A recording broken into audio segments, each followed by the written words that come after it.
Welcome, everyone, to the First Church History Group. We are delighted tonight to be able to have a program on previous minister, Reverend Henry Wilder Foote, and John Howe, our First Church historian, is here with us tonight to introduce this subject of Henry Wilder Foote, FCB, and the Great Depression. So I'm going to turn it over to John. Well, thanks very much, Lillian. I have to tell you, I've been thinking about what we're living through these days as kind of a stress test on the church community. And so in the last several months, I've been thinking, when in our history have we sort of faced a similar period of stress? And this brought me naturally to think about the period of the Great Depression. It was a different kind of stress. Here during the pandemic, when we couldn't be together, we've learned to see each other sort of in these Hollywood squares. And I know a lot of you, like me, we just can't wait to get back to the point that we can be together and rub shoulders and have a hot coffee in the upper gathering hall afterwards. The Depression was a very different kind of a challenge. And I've been thinking about how did we survive that time? And that brought me to think about the pastorate and then the person of Henry Wilder Foote. And it turns out that his tenure with us was unusually well documented, because Henry, and tell me, David and Owen, did he go by Henry? He was known as Harry. Harry, he was known as Harry. And sometimes in the press, he's reported as Wilder. So I'm glad to know he was called Harry. He managed to maintain a couple of scrapbooks, which lay in the archive for about 3/4 of a century. Jim Lanfried, I'm sure you're familiar with them. But in recent weeks, I've actually undertaken a project to catalog their contents and start scanning them for the digital archive. So the scrapbooks included monthly calendars, notices, news clips, some service leaflets, concert programs, and just a lot of general ephemera from the time. And he was also our first minister to really take a deep interest in the history of the Belmont Church going back to 1857, 56, and prepared really our first history on the 75th anniversary, which we've talked about before. It also turns out that Harry personally was a true scholar and an interesting, highly accomplished person. And I've also come to see what a genuinely good and decent man he was. And I want to share with you over the next 40 or 45 minutes why I've come to that view. So Sam, why don't we start the slides going? And I think after a quick look at the title, we'll just jump right to the first slide. The first thing is his extraordinary family background.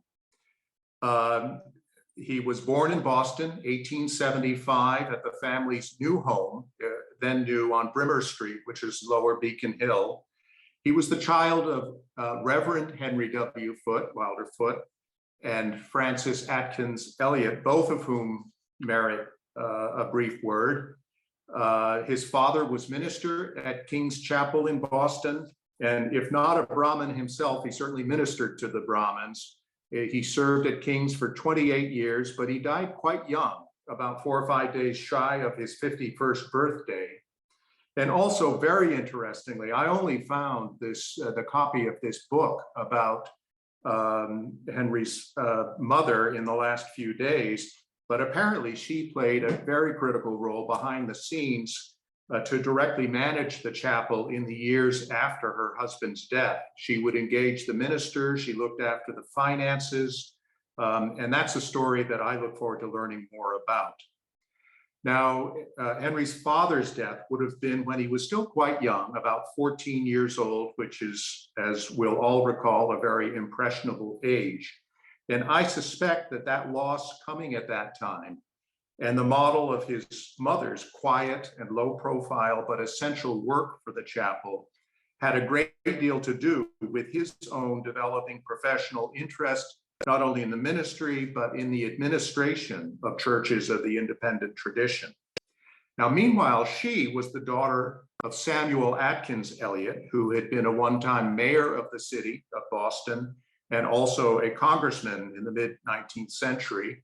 And she was the sister of Charles W. Eliot, who was the longest serving president at Harvard College, and really the man who transformed Harvard into the world-class university that it would become in the 20th century. So even though our church doesn't have royalty, I really think of Henry as being as close as one can get to being a prince of the church in the Unitarian tradition. Now, I haven't found much information, and I don't know if David and Owen, if you're inclined to share, but I don't know if the Footes were a family with a great fortune. I imagine the Elliots were, but either through his own background or through marriage, Henry seems to have been financially comfortable enough to make several bold choices and freely pursue a diverse range of interests throughout his life. Let's go to the next slide, Sam, and learn just a bit about his mother, Eleanor Tyson Cope, who came from a Quaker family in the Philadelphia area, Germantown, that had made its fortune in shipping in the mid-19th century, although I understand those fortunes had fallen somewhat by the turn of the 20th century. So again, it's not clear if she brought significant wealth to the marriage, but the family, I've read, has been described as a Quaker clan who championed education, social service, conservation, city planning, and abolition. That's from WHYY in Philadelphia. I was interested to learn.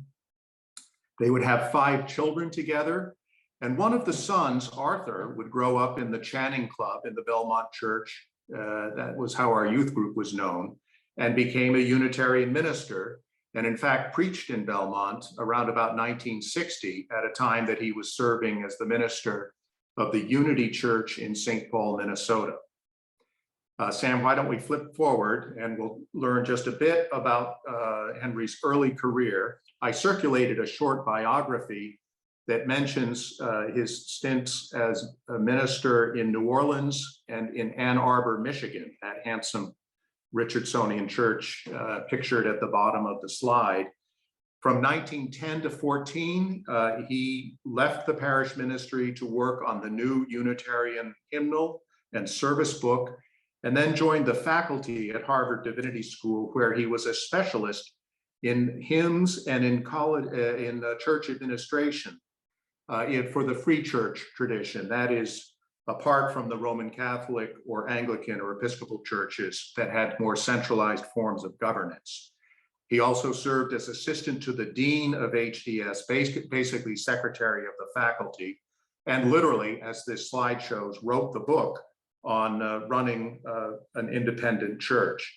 I've located an e-version on Google Books if there's anyone on who's interested in seeing it. Now, sometime in the, I think in the aughts, and it would last for about half a century, he became a trustee of the Hampton Institute, one of our historically Black colleges and universities, and also the Penn School in South Carolina. As I've read it, the story is that neither the Footes nor the congregation generally at King's Chapel were prominent or avid abolitionists in the period before the Civil War, but after the war really got on board during the era of Reconstruction with the need to expand education for freedmen and African Americans in the American South. So as he rose to prominence in the denomination, he became a natural choice for these roles. Let's jump forward to the next slide, Sam, and learn a bit about Belmont in the 1920s. I think it must have been a very dynamic place. If you think back to the turn of the 20th century, Belmont had about 4,000, fewer than 4,000 residents in the 1900 census, and it was still largely an agricultural town. But by 1920, it was up to around 10,000, and by 1930, had reached 22,000. So the town literally doubled in size in population during this decade. And I would say during the 20s, more than at any time before or since, it was the prestige suburb of Boston. This is the era when the automobile was becoming popular, But it was before the road to nowhere, Route 128, which really made the outlying suburbs more accessible. And a lot of the towns along that corridor were still agricultural communities. But with its proximity to Harvard and MIT and Cambridge, it naturally became a bedroom community for the academic community in Cambridge and Boston. And one of the news clips that Henry kept in his scrapbook was a story about a Who's Who edition, Who's Who in the USA, reporting that the per capita representation of Belmont was about 4 times higher than for any of the surrounding communities. 4 of them, I think there are 5, so possibly Cambridge had a high representation, or maybe, I'm not sure what the comparison was, but he had placed check marks beside all of the entries from Belmont who were also First Church members, and they were, again, hugely disproportionate. And one of the checks was next to his own name. As a matter of fact, he was quite prominent in the denomination at this time. Now, our own church, you can see the picture in the newspaper, the Belmont Citizen newspaper. 1924, we had literally just completed the parish hall, which was no easy task. There had been a long recognized need for more space to support our church, but it had taken probably about 15 years to amass the enthusiasm and then the money to take on the project. And I think the ambivalent attitude of the congregation had frayed the relationship with a couple of previous ministers. But in 1924, October, Dr. Foote was literally able to walk in and celebrate the dedication of the new parish house on a Tuesday night, and then his own installation the next Sunday. So it was quite an auspicious start, I'm sure. On both sides, I think this was a match made in heaven. Our leaders surely saw in him a golden resume and pedigree, and he probably saw our church as a highly attractive opportunity with its beautiful brand new parish house in a prime suburb of the city that was at the very epicenter of Unitarianism. Sam, why don't we jump forward to the next slide? And let's talk about the first several years of Foote's ministry in Belmont. He was right around the age of 50 at this point. He had a string of really important initiatives at our church, which at the time was known as the Belmont Congregational Society, parentheses, Unitarian. That was never its official name, but that's how we had come to be known. And the 2 watchwords of his tenure, beginning right at the outset and all through his 16 years, were dignity and reverence. He used that phrase in virtually every one of his annual reports to the congregation. And if it wasn't him speaking of dignity and reverence, it was his RE director, Emma Kokersberger, who spoke of reverence and dignity. And one of his first acts at our church was to discontinue the practice of making announcements from the pulpit during the service in order to maintain the reverential focus. And I know that's an issue that's recurred with us over time. Now, he also personally drove the revision and modernization of our bylaws to conform more with the standards of the modern Unitarian Church. It was he personally who promoted the adoption of our name, the First Church in Belmont. And this happened to be over the objection of some parishioners who wanted to emphasize our Unitarian identity more strongly. But he felt strongly, and he stated explicitly, that this name, first of all, would give the church more prestige. And although he was an intellectually committed Unitarian and deeply involved in denominational affairs, he was not highly partisan about it. And he wanted to be very welcoming at the First Church.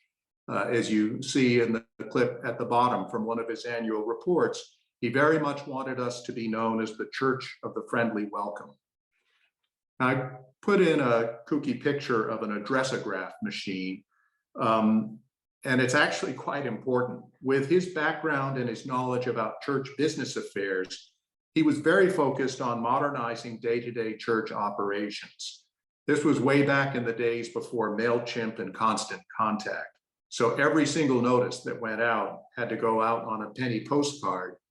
And there were about 10,000 of them per year.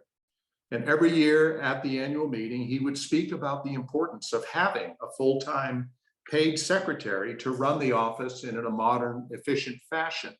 Earlier, this work, a lot of it had been done by volunteers or simply wasn't done. And to the extent that the church couldn't fund the position of a secretary, he paid for his own secretary out of his own pocket, which was also a reasonably common practice in those days.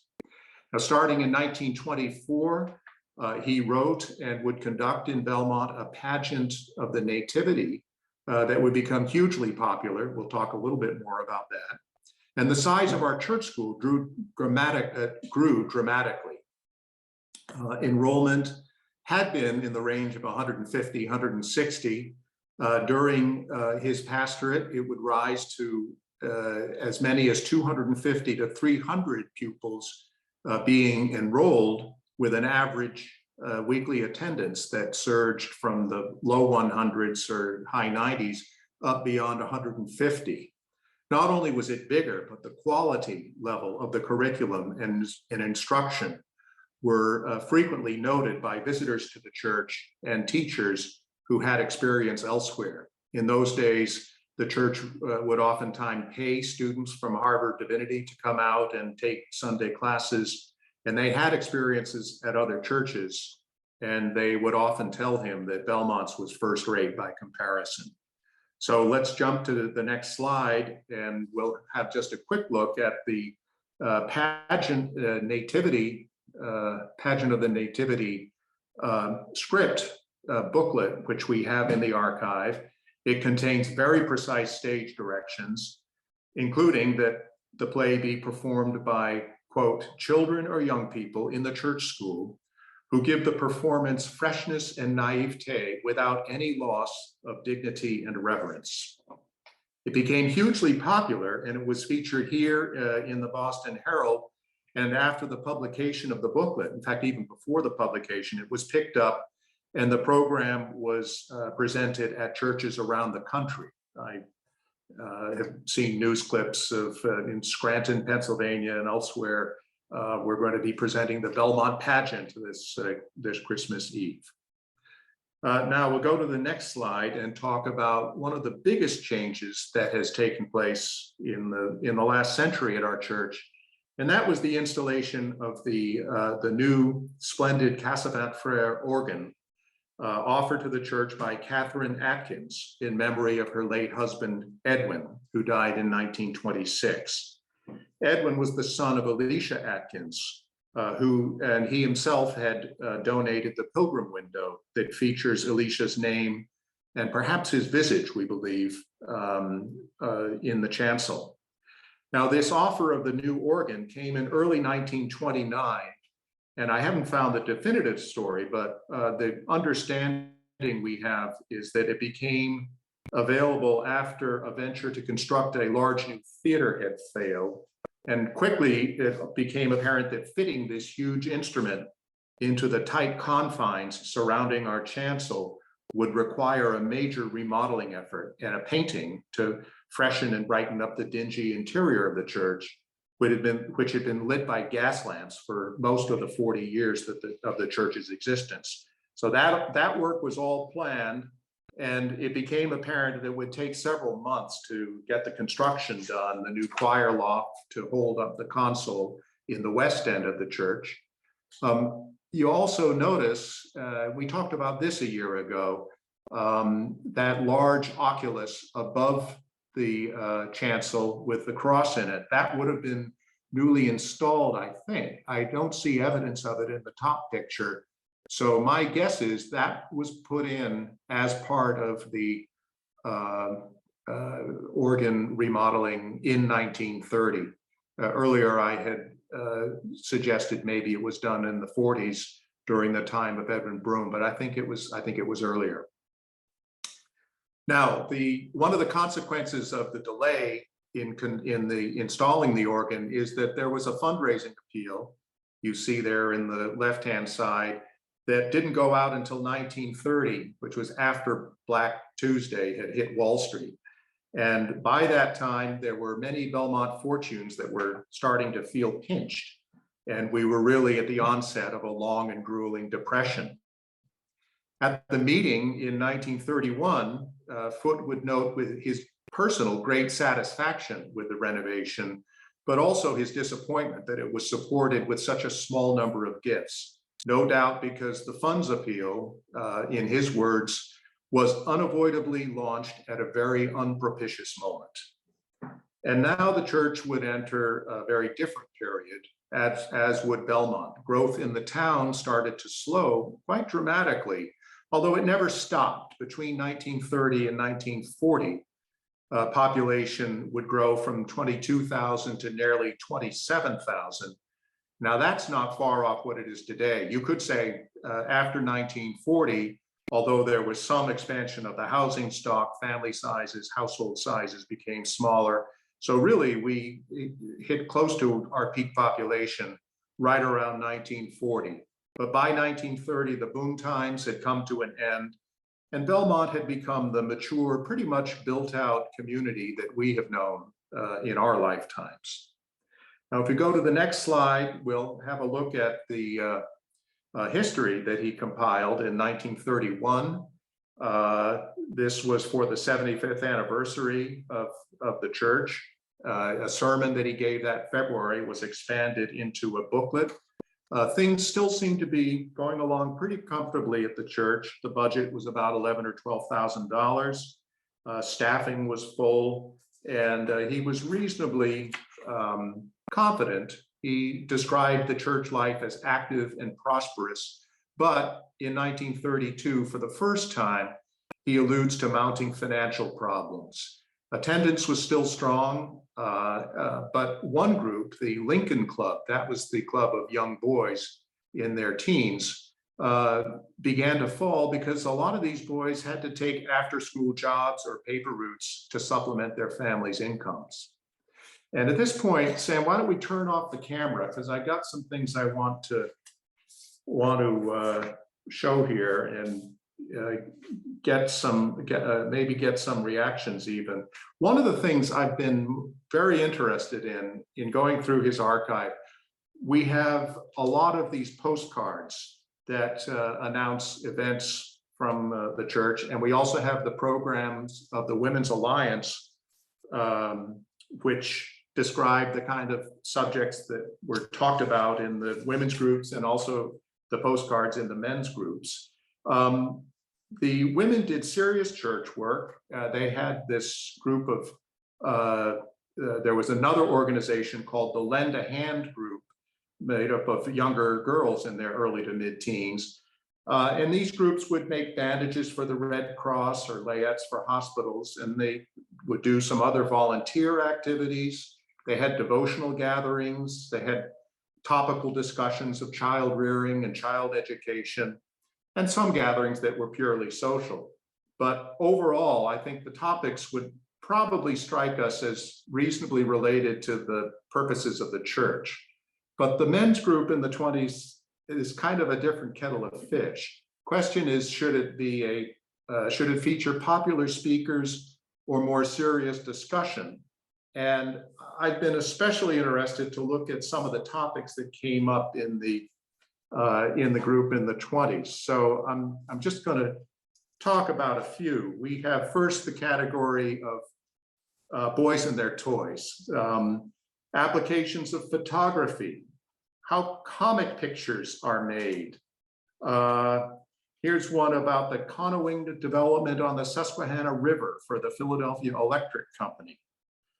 Radio acoustical devices, modern trends in gasoline, what they mean to the motorist, new steels and their uses. This is George Waterhouse, one of our parishioners at MIT. Aviation today and what to expect of television. Then there were the travel and leisure discussions, the American clipper ship, the discovery of the South Seas. Edward H. Robertson speaks from firsthand knowledge on India and Gandhi, Movies will illustrate the art of the Hindu dancing girls. That was in May of 31. I would be interested in seeing that. A traveler in New Zealand. And here, how about a real Scotch treat, Bobby Burns. Those who were so fortunate to hear Dr. Lindsay at the club last year will need no further inducement. An atmosphere of the land of heather will be featured by Jean Brown, a wee bit of Scotch, who will sing a few of Scotia's best known songs. Come to dinner and bring a guest, don't miss the talk. And then one on magic. Now, sports were popular. There's football with the Harvard football coach, football with a Yale coach from the last 8 years and a member of the 1916 team. And then Winchester Golf Club professional will drive off at 8 o'clock in May 2nd of 1927 at the parish rooms in Concord Avenue.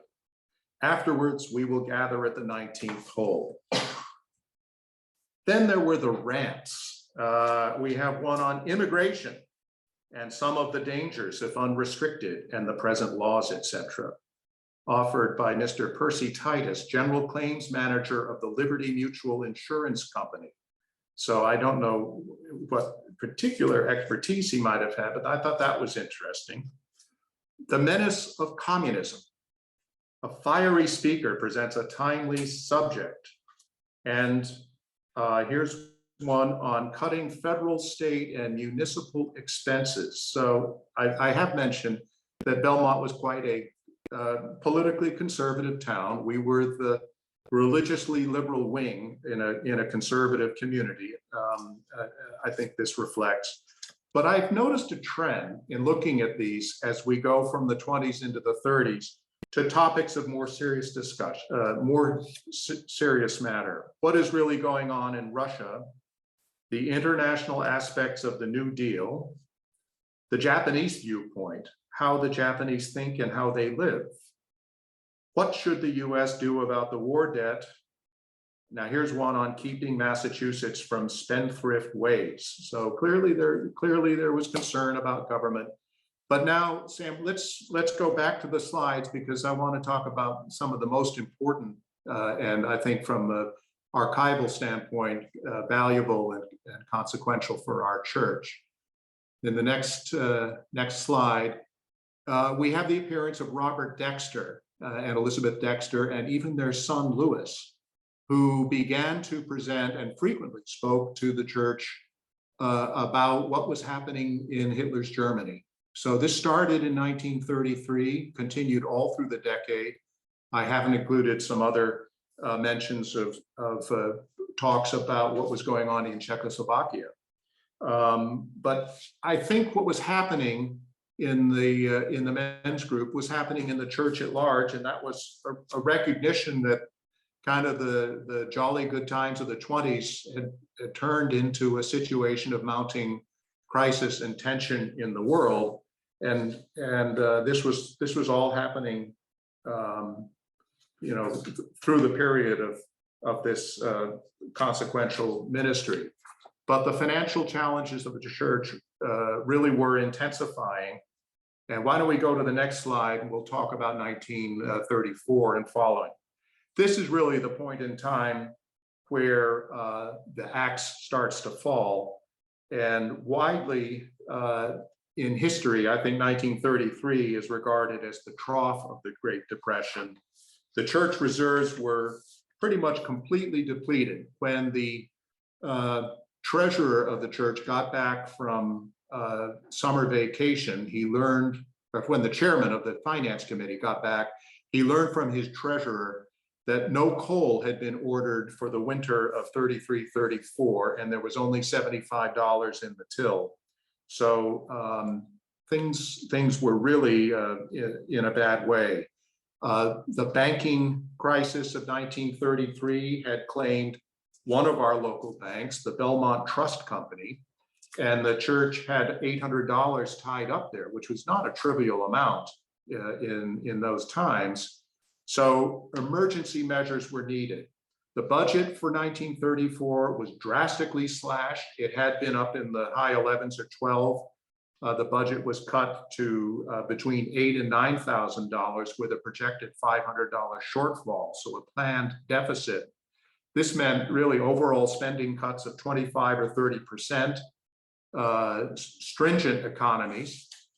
Dr. Foote personally, on his own initiative, took a pay cut of about 15% that year. And also, I think what hurt him much more was he lost the services of his personal secretary, a woman named Mrs. Brevoort, which he addressed at annual meeting stoically, I would say, but with a tinge of bitterness, knowing how difficult this would make his daily life. The other critically important member of the staff was Mrs. Emma Kokersberger. She was the director of religious education, really day-to-day operations of the church school. She was put on a reduced salary and schedule. And then there's the issue of communications. Throughout the 20s and the 30s, as you see on the right there, the church had produced a very nice, glossy, informative 4 to 6 page monthly calendar, 9 times a year, about 50 pages of printing every year to every parishioner, with contact information for all of the church officials and club officers. And occasionally there would be excerpts from Dr. Foote's sermons, but no more. This was cut back to a simple 2-page flyer on pretty cheap paper. It did get back to 4 pages, but no photographs a couple of years later, and it would eventually be replaced by our weekly Unitarian starting in the 1940s. It's also clear that the volume of communications from the church does start to fall off in the mid 30s, around 35 or so.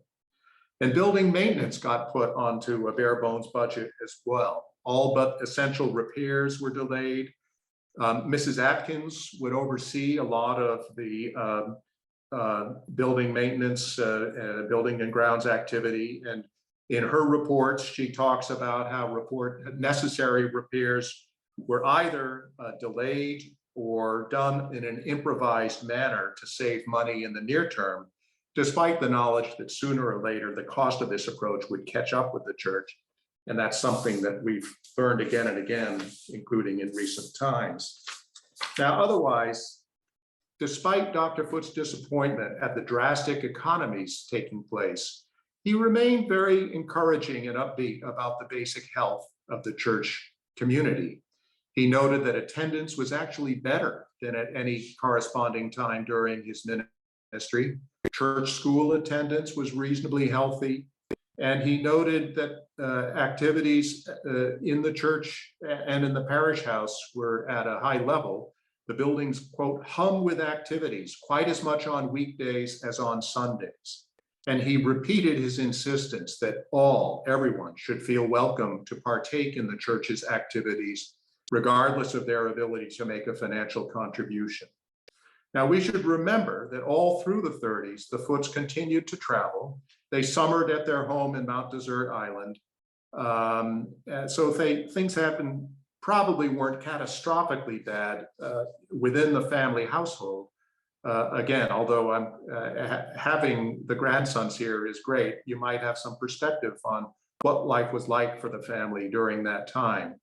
The Footes owned a fine home on Belmont Hill. It's actually quite close to the Almquists.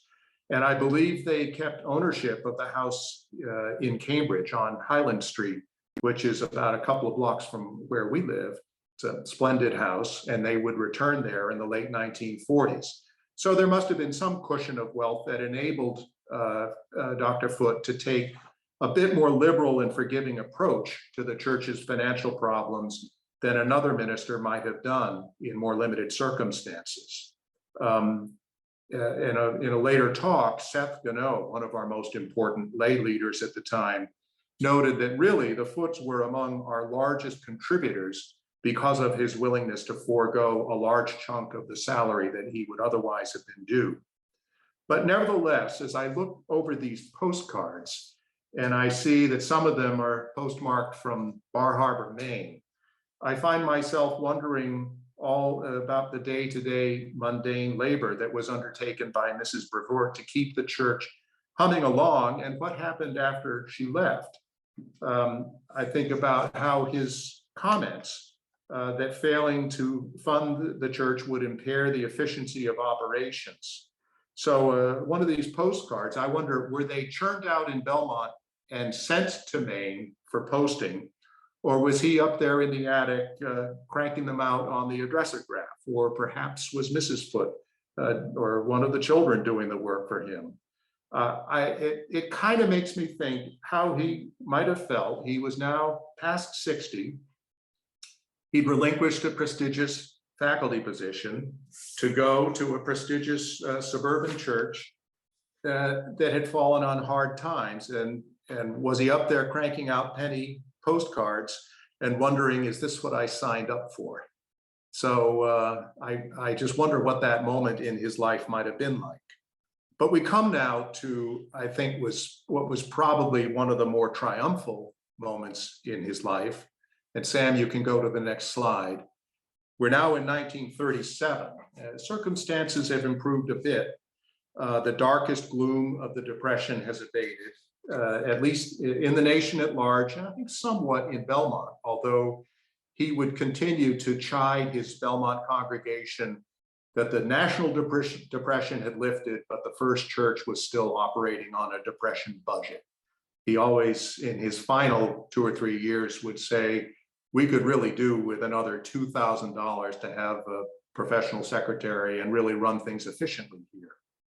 But 1937 was the year of his arguably greatest project of his entire career, and that was the publication of the Hymns of the Spirit service book, which came to fruition. It's a project that he had taken on about 10 years previously with Griswold Williams of the Universalist Church. You'll recall that he'd been involved in the 1914 hymnal, and the subject of hymns was his academic forte at Harvard Divinity School. So he was really a natural for this role. But it was a huge amount of work on top of his full-time responsibilities in Belmont. And I just don't know how or even if he was compensated. That would be something interesting to learn about.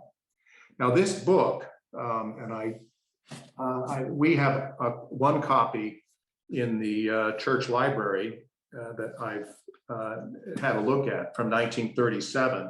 It's actually before, it's one of the very early printings. So it doesn't say hymns, it just barely says Hymns of the Spirit, I guess, on the face of it. But it went through many publications, many printings, really helped to form the basis for the eventual merger of Unitarians and Universalists as it became a standard in both churches. And he would often communicate with members of our church, both about progress in the hymnal project, but he would also acknowledge his personal regret that his responsibilities to the wider denomination might have made him less available as a pastor. He was clearly eager for the book to be accepted within our church. And I think from everything he said and others said, he was deeply gratified by the strong reception that he got from for the book from members of his own flock. Now, why don't we jump forward another slide? We're coming to the last 2 or 3. So, but I do have some other stuff to look at if we have time. 1940, he actually announced to the church in 39 that he was planning to retire in the September of this year. So we've reached the twilight of his career. He gave more than a year's notice, and he sought and was granted a sabbatical to spend a few months in California in early 1940. And the idea was that during this time, our church could be visited and hear from a number of ministerial candidates without any interference from him. He was still in good health and quite vigorous, and he planned to spend more time with his family, pictured here at the summer home in Southwest Harbor, and also pursue some other scholarly interests that he had not had time to fully explore, not just hymnology, but interestingly, early American portraiture. And we come now to the annual meeting in 1940. How are we doing on time, Sam and Lillian? It's 8:15. I don't think anyone's in a rush to go. Okay, all right, good. Well, then if I've got time, I want to read an exchange from the 1940 meeting. I won't read all of it. There's 3 pages. I'm just going to read highlights from him and from Seth Gano. This, my friends, is the last report which I shall present as your minister. ... It's been a great happiness to serve this church for 16 years, a happiness fully shared by Mrs. Foote, and it's with regret on our part that it's time to bring my pastorate to a close. As I look back to my chief grounds for dissatisfaction, there are so many things which I would like to have done, but for which I have not had the time, ability, or strength, in part because I have been asked to aid in a great many denominational enterprises, some of which have heavily taxed me. The chief of these being the hymn and service book. This parish, Belmont, made a substantial contribution to the book by affording him the time to do it. In part, however, my failure is due to the economic conditions in the world at large. Before the Depression, I used to hope that the mortgage in the church could be paid off. It's been reduced to about 1/3 of what it had been, but conditions have made it impossible to wipe it out or to start a fund to buy a parsonage, another thing of which I had dreamed. Our budget's too low by about $2,000 for the most efficient administration of the parish. We could do with at least a part-time secretary who could attend to a great many details which have had to be neglected since we ceased to employ the late Mrs. Brevort in that capacity. I was sorry to learn that she evidently died shortly after being laid off. I can directly trace a decline in the efficiency of church administration from the time we dispensed with her services. And on he goes on to other topics, but that was the main thing I wanted to capture there. And then in response, at the end of that meeting, this is 1940, Mr. Gano made the following motion, which was duly seconded. I move that the resignation of Dr. Henry Wilder Foote be accepted with sincere regret and only at the request of Dr. and Mrs. Foote.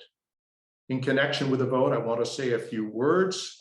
The Footes have been with us for 16 years and have become fixtures in the settled life of this community.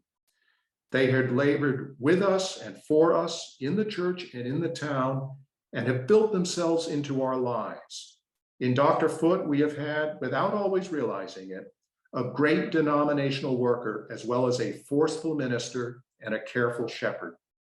In his report, he spoke of the effort and time required by his labors for the denomination and his consequent inability to meet some of his ministerial duties in the church. Let me say that Dr. Foote has never in any way failed to fulfill his duties to this church and its members, and his service to the Unitarian Fellowship throughout the country have redounded to the benefit of our church and our parish. When the Depression came, Dr. Foote voluntarily, even insistingly, took a material cut in salary and thereby has since that time been one of the largest contributors to our church. Throughout his 16 years, Dr. Foote has been a minister in the noblest sense. Beneficent and faithful ministry in all his efforts. Mrs. Foote has been at his side, a worthy coadjutor, an eager worker, an understanding friend. The Footes have raised a noble family. We have come to look upon Dr. Foote and his family as a Belmont institution. His resignation comes as a distinct shock, for we, like everybody else, take good things for granted and are aroused only when we are being deprived of them. Though we accept Dr. Foote's resignation with poignant regret, we anticipate for him fields of wider usefulness. And then at the end of this, Mr. Gano's address was received with prolonged cheers, and thereupon his motion, as duly made and seconded, was passed by unanimous rising vote. And then just a short while later, a few minutes later, a vote was made, and by acclamation, on the spot, Dr. Foote was voted Minister Emeritus of the Church, a position in which he would continue to serve us for the remainder of his life. So we now pass to the postscript phase, where we're going to go beyond Belmont, and just a couple of slides talk about the last passage in his life. Sam, if you could go to the next slide. In 1940, he expected to retire and become a scholar, but with the onset of the war,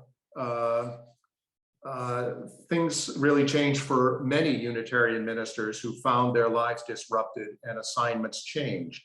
So there was kind of a round of musical chairs and a strong demand for interim pastors. And Dr. Foote took on such roles in Berkeley, California, Syracuse, and Vancouver. And one of his most important roles was in Lynchburg, Virginia. And while he was there, he started up a church in Charlottesville, known for many years as the Thomas Jefferson Memorial Church, although I understand that name has recently been changed. And it was during this period that Foote became a recognized expert on the religious views of Thomas Jefferson. So you see the image there. I've been tracking down some of these books, so I have a copy for our library of The Religion of Thomas Jefferson. And some of the reviews I've read talk about how it was a subject that hadn't been fully explored, and he really had become the first real expert in this area. I know a number of other academics have taken on the question of Jefferson's religious views since then. Only after serving in these roles did he return back to Boston, lived for briefly in Belmont, but they moved back to the Cambridge house, and he continued to serve as minister emeritus in Belmont, where he would preach on occasion. And a few of his sermons from this period, the late 40s and 50s, remain in our archive. Let's go to the next slide, which is the final one, and talk about what I describe as his parting thoughts. He was approaching age 80, and it was at this time, and I understand specifically, and again, grandsons, I hope you'll be able to respond here. His children asked him to set down the story of his own religious journey, and he did it in a book called The Religion of an Inquiring Mind. And I have a passage here. Oh, I'm going to just pick this up and read it. This is off the fly sheet. The book is not addressed to professional theologians or philosophers, but to that steadily enlarging group of educated people who are aware of the widening gulf between the conception of the universe held by science and the traditional forms of religious belief and dogma set forth by most churches. The author is a keen inquirer who has just turned 80 and has never stopped asking questions. In this book, he recounts the story of his own spiritual pilgrimage. It is written out of a mellow maturity, and it reflects a mind that would be free, a youthful and vigorous mind. Now, it was just a few years later, I understand around age 85, that he began to experience a few strokes. He was no longer speaking in public, and he died in 1964. Eleanor would survive him until 1973. He left a family of 5 children, and I'll be eager to know, perhaps you can share exactly how many grandchildren. But there's one final thing that I thought would be interesting to look at, and that is a, pardon me for not, oh, here it is. A lovely essay that was written by Arthur, his son, the Unitarian minister, about his career as a scholar. In closing, I may be forgiven a more personal word. The truly remarkable thing about this man, to his son at least, is how significant a scholarly contribution an active parish minister can make, provided he be a man of wholehearted scholarly commitment. Father's mind was not marked by great originality. His mental habits were deliberate, He was not particularly facile in extemporaneous speech, but he compensated for these limitations by unfailing self-discipline and hard work. Not a musician himself, such were his musical sensibilities that fine musicians were glad to work with him. He was not a poet, a friend comments, nor did he ever think of himself as one. Yet he loved felicity in writing and himself wrote interestingly and well. In a day when serious scholarship is not often found in men engaged in the parish ministry, his life is a testimony to how much such a man can accomplish. His devotion to his chosen profession was full and unwavering. He was widely loved and respected by his parishioners and by his colleagues. Over the years, he worked steadily for many such denominational causes as adequate pensions for retired ministers and care of their widows. Another longtime concern was Negro education. And for more than half a century, he served on the Board of Trustees of both Hampton Institute and Penn School of Frogmore, South Carolina. Yet he managed to achieve, as an historian and a hymnologist, the high level of competence I have sought to recount in this paper, which I thought was a wonderful tribute. So I leave you with these thoughts. We'll be adding a number of items to our library over time. I want to read these first before we pass them in. Here's another one, American Unitarian Hymn Writers and Hymns that he produced. And he did a large volume in 1940, 3 Centuries of American Hymnody, another book that really recounts the history going back to the early psalm books. So this was not only a man with deep and broad scholarly interests, but he was a beloved pastor here in Belmont, and I'm sure elsewhere as well. So a great man, but also, as I have really picked up through this research, a good man, and one that we should be grateful to have had among us, and we can be proud to claim him as our own.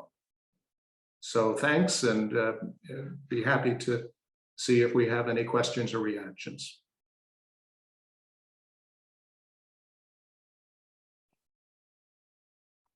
John? Yeah. Early in your talk, you used a phrase that I didn't quite understand.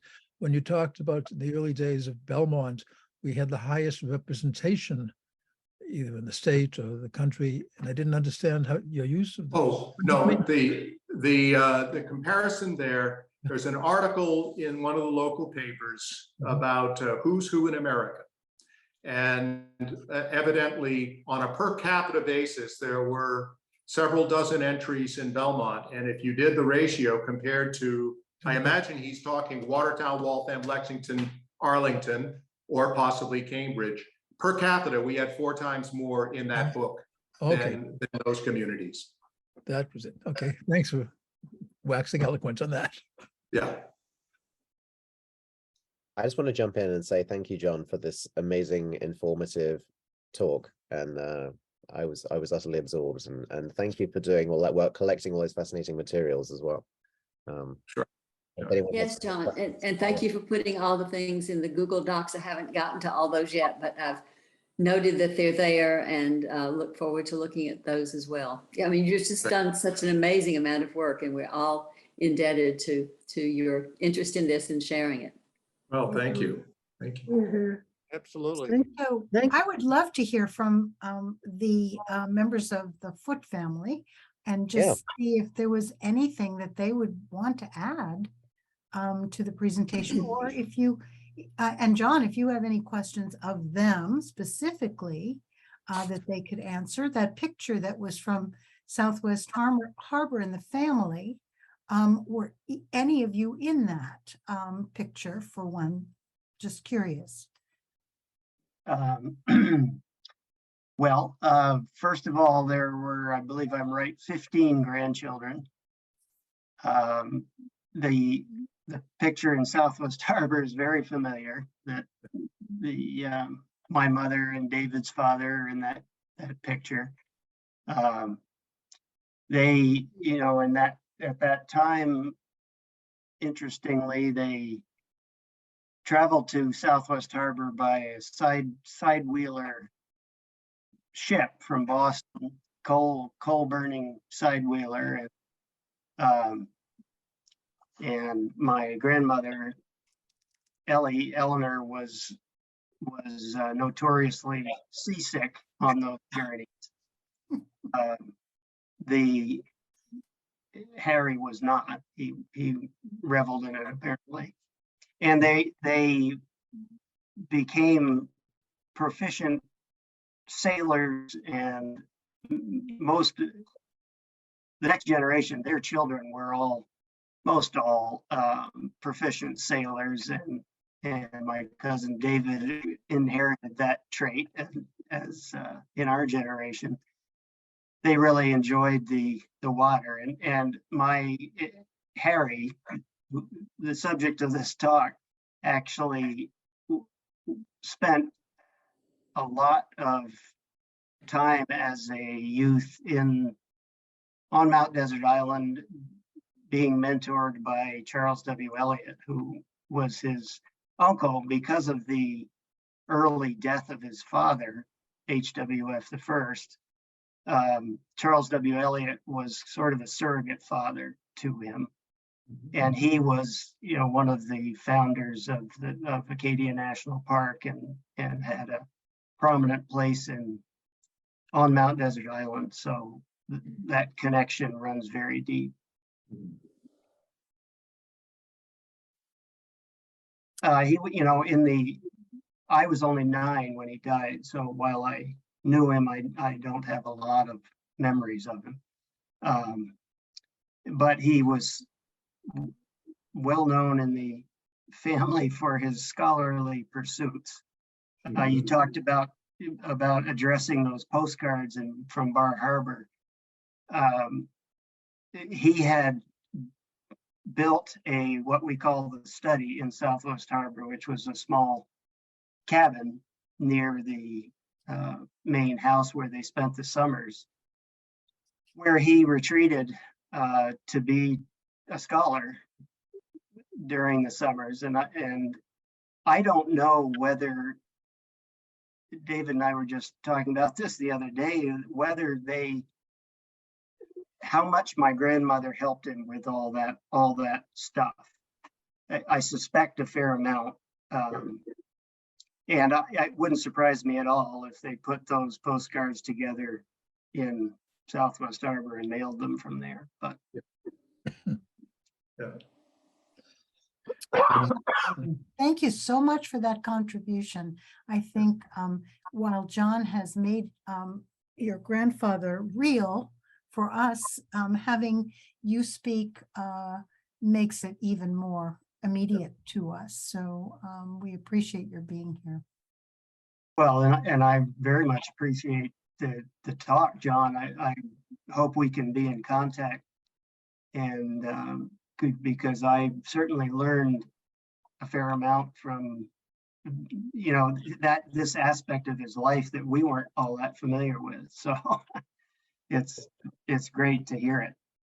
Well, great. And if I got anything drastically wrong, I'd love to know it as well. But I'd love to be in touch with you. Good. So, John, I have a question about the book.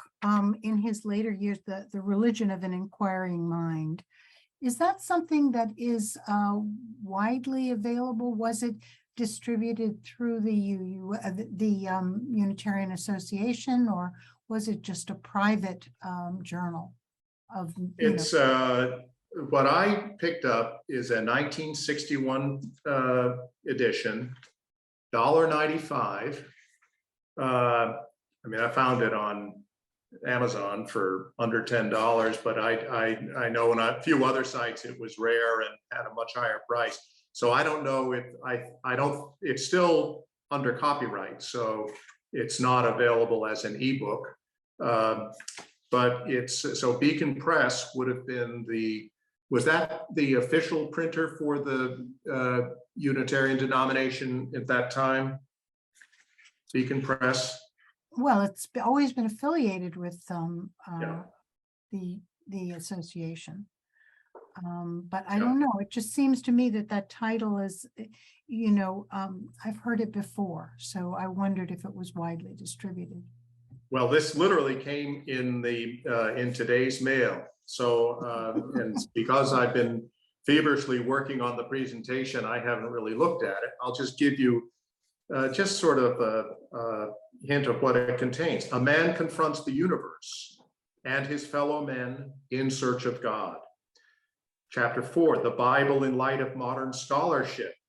Origin and transmission of the Bible, the Old Testament, the New Testament. Chapter 5, Jesus the prophet from Nazareth.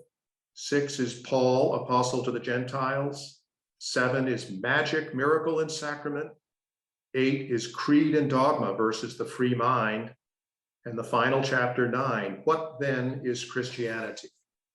So I'll have a look through it. I'm sure I'm going to find it engaging, and if we can, it might be something we have a little book group about. So if we can round up some copies. Good. So, any other questions?